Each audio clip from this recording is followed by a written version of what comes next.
ಪೂಜೆಗೆ ಬಂದಾಗ ನೋಡ್ತಾ ಇದ್ವಿ ಈ ಗಂಟೆ ನಾದದ್ದೇ ಒಂಥರ ಇದೆ. ಈ ಗಂಟೆ ಎಲ್ಲ ಡಿಸೈನಿಂಗ್ ಅಥವಾ ಈ ತರದೇ ಮೆಟೀರಿಯಲ್ ಇಲ್ಲಿಲೇ ಮಾಡಿಸ್ಬೇಕು ಅಂತ ಏನಾದ್ರು ಇತ್ತಾ? ಅಂದ್ರೆ ಹೀಗೆ ಬರಬೇಕು ಅನ್ನೋದು ಒಂದಷ್ಟು ನಮ್ಮ ಆಲೋಚನೆಯಲ್ಲಿತ್ತು. ಈಗ ಗಂಟೆಗೆ ಸಾಮಾನ್ಯ ನಾವು ಇಲ್ಲೆಲ್ಲ ಗಂಟೆ ಬಾರಿಸಿದ್ರೆ ಅದ ತಕ್ಷಣಕ್ಕೆ ಆ ಸೌಂಡ್ ಹೊರಟೋಗ್ಬಿಡುತ್ತೆ. ಇದು ಪಂಚಲೋಹದ್ದು ಬೇರೆ ಕಡೆನೂ ಸಿಗುತ್ತೆ. ಆದ್ರೆ ಇದನ್ನು ವಿಶೇಷವಾಗಿ ಒಂದು ಆಕಾರದಲ್ಲಿ ಅದನ್ನು ಮಾಡಿದ್ದಾರೆ. ಇದಕ್ಕೆ ಇಷ್ಟೇ ತೂಕ ಇರಬೇಕು ಅಂತಲೂ ಇದೆ. ಬರೀ ಆಕಾರ ಇದ್ರೆ ಸಾಕಾಗೋದಿಲ್ಲ, ಇದಕ್ಕೊಂದು ತೂಕನೂ ಇರಬೇಕು.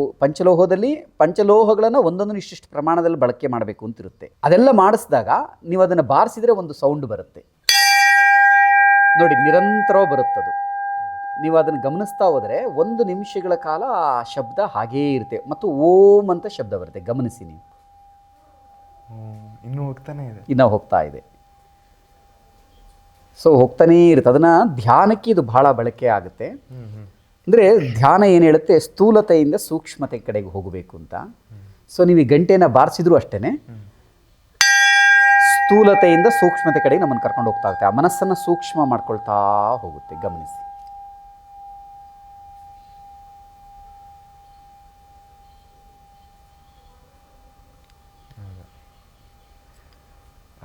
ಶಬ್ದದಿಂದ ಹಿಡ್ದು ಗಾಳಿಯಿಂದ ಹಿಡ್ದು ಒಂದ್ ಮಣ್ಣಿಂದ ಹಿಡ್ದು ಈ ಸಂಸ್ಕೃತಿನೇ ಹಂಗೆ ಅನ್ಸುತ್ತೆ, ಸನಾತನ ಸಂಸ್ಕೃತಿ. ಆ ತರ ಡಿಸೈನಿಂಗ್ ಆಗಿದೆ ಅಂದ್ರೆ ನಮ್ ಹಿರಿಯರ್ ಪೂರ್ವಜರು ಅಷ್ಟು ವೈಜ್ಞಾನಿಕವಾಗಿ ಡಿಸೈನ್ ಆಗಿದೆ. ಇವತ್ತು ನಾವೇನ್ ಮಾಸ್ಟರ್ ಕ್ಲಾಸಸ್ ಮೆಂಟಲ್ ಹೆಲ್ತ್ ಬಗ್ಗೆ ಎಲ್ಲ ನೋಡ್ತೇವೆ, ಅದು ಆವಾಗ್ಲೇ ಡಿಸೈನ್ ಆಗಿತ್ತು. ಆದ್ರೆ ಏನಾಗಿದೆ ಅಂದ್ರೆ ಈಗ ಎಲ್ಲ ವಿಷಯಗಳಲ್ಲೂ ಕಮರ್ಷಿಯಲೈಸ್ ಆಗಿ ಕೆಲವು ಸಮಯ ನಮಗೆ ಆ ಉತ್ತಮವಾದಂತಹ ಒಂದು ಕ್ವಾಲಿಟಿ ಏನಿದೆ ಅದು ನಮಗೆ ಸಿಗದಲೇ ಇರುವಂಥ ಸಂಭವಗಳಿದೆ. ಆದರೆ ನಿಮ್ಮ ಮನಸ್ಸು ಶುದ್ಧವಾಗಿ ಇಲ್ಲ ನಾನು ಇದು ಮಾಡಲೇಬೇಕಿದ್ದು ನಮಗೆ ಬೇಕು ಅಂತ ಅನಿಸಿದರೆ ನಿಮಗೆ ಅವರೇ ಉಳಿದಿದ್ದನ್ನು ಕೊಡ್ತಾರೆ.